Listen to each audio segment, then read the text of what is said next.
జనవరి 27, 2026లో ఒక అద్భుతమైన ట్రేడ్ అనేది ఇండియాకి యూయూకి జరిగింది. ఇది సాక్షాత్తు మన ప్రైమ్ మినిస్టర్ మోదీ గారే ప్రస్తావించారు. ఇది mother of all trade agreement అన్నారు. అంటే దీనికి ఉన్నంత ప్రాముఖ్యత ఒకసారి ఆలోచించండి.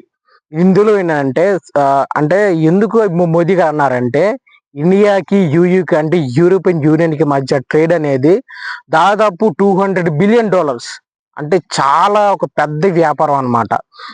వీటి వల్ల ఎక్కువగా ఉపయోగం మన ఇండియాకి ఉపయోగం. ఎలాగంటే ఇప్పుడు ఇండియా అనేది 4th largest economy in the world.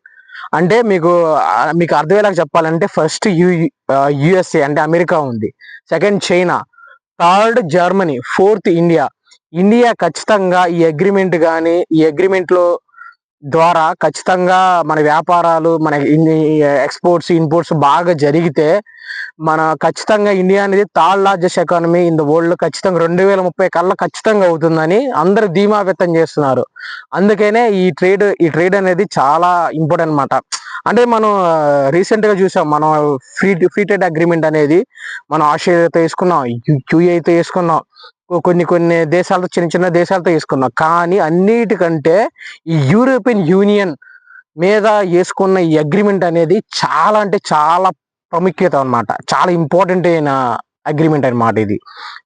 అది సాక్షాత్ మోదీ గారు ప్రస్తావించారంటే ఒకసారి ఆలోచించుకోండి. దీనికి ఉన్నంత ప్రాముఖ్యత ఒకసారి ఆలోచించుకోండి. మనకి వీసాలు కానివ్వండి, ఏదైనా సరే మనం వెళ్ళాలి, ఒక ఇండియన్స్ అక్కడ చదువుకోవడానికి వెళ్ళడానికి అయినా కానీ, వాళ్ళు ఫారినర్స్ మన ఇండియాకి రావడం అయినా కానీ, అంటే ఇలాంటి అన్ని విషయాలు అనేవి అందులో అగ్రిమెంట్లో అనేవి వాళ్ళ ఉన్నాయి అన్నమాట.